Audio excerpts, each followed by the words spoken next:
Hi there, this is Catherine Kane, and I'm going to provide my feedback to you via audio. This is a new format, and I am excited to give it a try. I think it's better when there's kind of a voice, kind of feels like you're talking face to face, so things don't get construed differently. The first thing that I notice is I don't see a name. I know this paper came from your Canvas account, but if there was some kind of glitch, I I got this randomly, I wouldn't know who to assign the grade to. So um, it's important to go back and kind of look at what you've uploaded after the upload to me to submit so that you can see if there's any problems. The abstract, your abstract provides a good history and interventions that are necessary, but it doesn't give me a summary, and that should be kind of a brief summary of the whole paper, the important points. So it should be less than 300 words, and underneath there, maybe putting some keywords there usually would be placed underneath that, kind of buzzwords that would give me an idea of what to expect in this paper. I think each section should have a title. Kind of everything is kind of clumped together here, and it's a little confusing. I would prefer maybe there to be some titles in here. I think you need different sections. So you need an introduction section. You need a problems section, kind of what the disease problems are and the history of those problems, whatever diagnoses are, with a history. And then you would have your nursing diagnoses with interventions and rationales.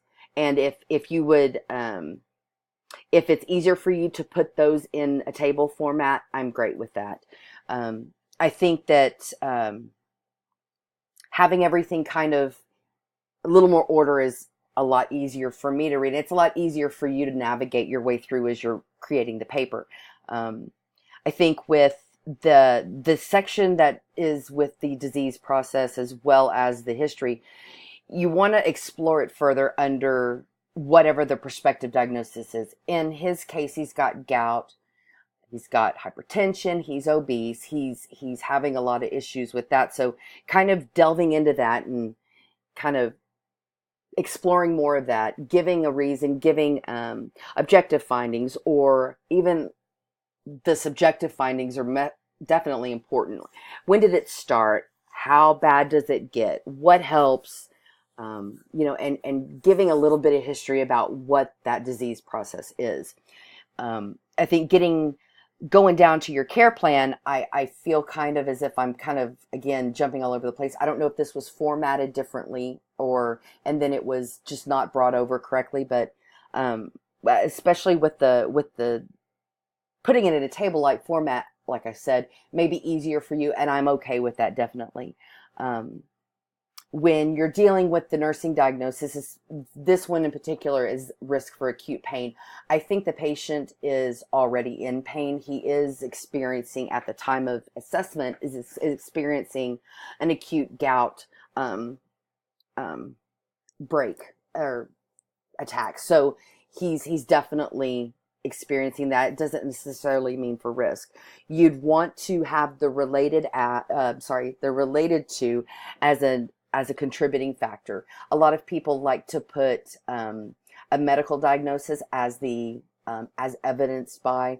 That's actually going to be a contributing factor. So for pain, you could use something to the effect of as related to tissue or vascular trauma. If the patient has pain due to hypertension, from headaches, you can use pain nursing diagnosis related to increased cerebral vascular pressure as evidenced by frequent headaches. Outcomes are good. You've got those, and you've got as well as the rationales for those. Going on to the next couple of diagnoses, you have activity intolerance. That's typically caused by feelings of weakness, and it's a result of an acute or a chronic illness that can include obesity. So you want to make sure that you list those related to as well as evidenced by. Again, you've got some interventions along with the rationales.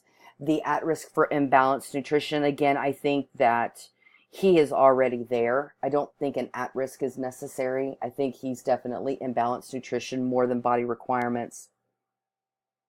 And I think that the outcomes are good, and for the interventions, something that addresses um, his diet, which you have stated there.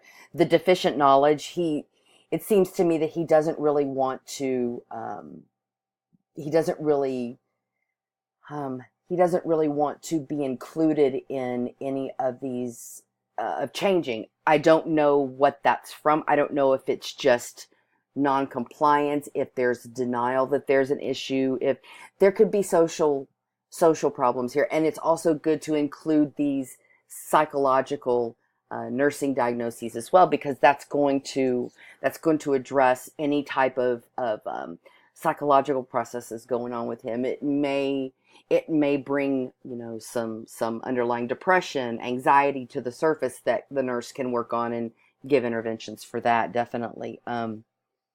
Again, I think that, if deficient knowledge is good for him, if he really is ready to learn, you can use something like readiness for enhanced self-health management, related to identifying his own personal needs. I think that you've got I think these are really good interventions, and of course, make sure that you use the rationale with them, because then that backs up your intervention with evidence-based practice.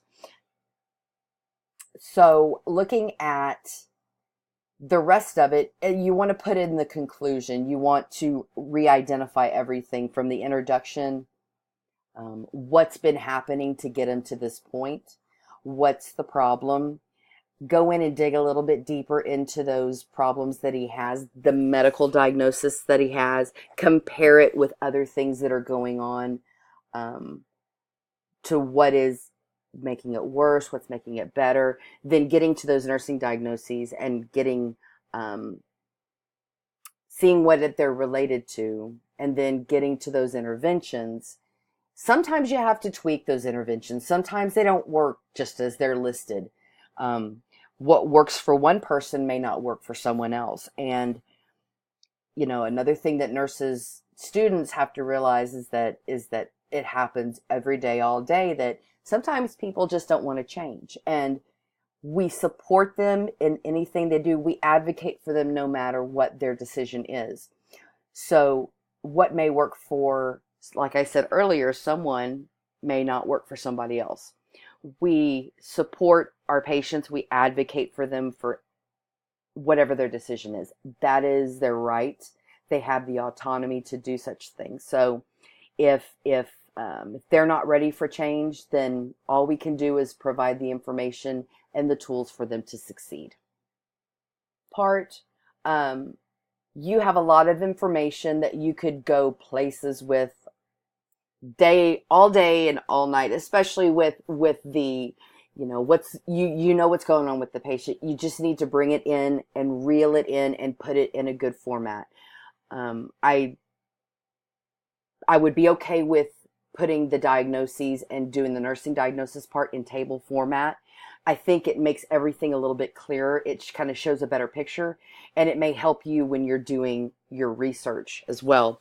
I definitely think you need some help with the APA format. There's a website by Purdue. It's called OWL, and it's all capital, and they have a lot of resources and help. You've also got your APA book that you can go through, and even if using some sort of a pocket nursing diagnosis book, even to go through those as related to and as evidenced by, or related to and as evidenced by, that may be able to help, as well as getting the interventions and tweaking those interventions, because like I said earlier, some may not work. You may have to go in and kind of go a roundabout way to get where you need to go. It happens more often than you would think. So getting in there and figuring out exactly how to give these patients the tools that they need to succeed. So I think you're doing great. I think this maybe, like I said, you need a little bit more help with the format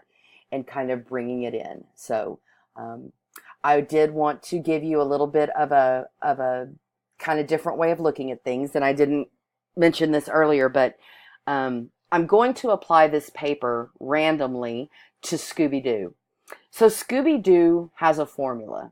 Every single episode is the same formula. They have different players in the enemies and the bad guys, but it's always the same. So I'm going to apply this paper to Scooby-Doo. So in the first of the episode, at the beginning of the episode, you've got the mystery machine and it's driving around with the gang, and they're going or they're returning from some kind of teenage function, crazy teenage function, and they end up having a problem with their van, and there's a flat tire or it's overheated, and they end up being stuck in the vicinity of a really vacated area, like, hotel, house, museum, whatever. So that's the introduction of your paper. You're describing everything that's happening up to the point of a problem. The problem that they see is that they've got a breakdown, but the real problem is coming. So going into the problem and the history in your paper, on the Scooby-Doo side, this destination ends up being a huge, big mess because of monsters, yetis, witches, vampires, whatever it is. So the gang volunteers to investigate because that's what they do, right? So they split up. So Fred and Velma go and get clues. Daphne goes around, ends up finding herself in more danger than everybody else. And then Shaggy and Scooby just hunt for food. So what they're doing is they're doing the same thing as what you would be doing for the nursing diagnosis. You're digging around. You're trying to find out more that's going on so that you can formulate those nursing diagnoses in the next section. So, they're scrounging for clues, and you're scrounging for different things to relate to those problems that the patient is having. So finally, they have enough clues. They're like, okay, we're going to set a trap. Now, not saying that nursing diagnoses are traps, but the nursing diagnosis is what we're setting up for this patient to identify as a problem going on with him. Now, in Scooby-Doo land, these traps don't always work. Usually Shaggy and Scooby end up messing something up. They fall through a trap, and then there's this huge mess of them running around, running through doors. You're looking down a hallway, and they're going in and out of doors, and the monsters chasing them. It's the same thing with interventions. Sometimes these interventions aren't going to work. Sometimes they do, sometimes they don't. So that's why I said earlier, you have to tweak these interventions the best way that your patient could possibly learn and change behavior. So after all of this is done, and the ghost, the monster is caught, they take the monster over to the police officer and they say, this is what happened. First we did this, and then we did this, and this is how we did it, and here's who the monster really is. It's the same thing in your conclusion. You're going to go through every single bullet point that you've done, all the titles. You're going to go over, this is what I found. This is what's going on with this disease process. This is why he's at the place that he is. These are the nursing interventions that I think are going to bring about change. These are the interventions and the rationales for this. We're going to have to work on it, some of them, and we may have to tweak a couple of them, but this is where we're at, and here's the problem. So they pull off the mask, and it's usually someone that's just, that nobody would even imagine. So then they say, of course, and I would have gotten away with it if it weren't for you meddling kids, and then the offender is taken off to jail, and they go their merry way. What I'm trying to say about this is that the formula of papers like this are to show that, number one, you are advocating for your patient. You're trying to promote their health. You go through all of these things, and you have to tweak some of them. And sometimes those tweaks, or the trap, as Shaggy and Scooby would say, isn't going to work. And that's okay. Because we still advocate. Good luck to you. Good luck to your future. And have a wonderful, wonderful career.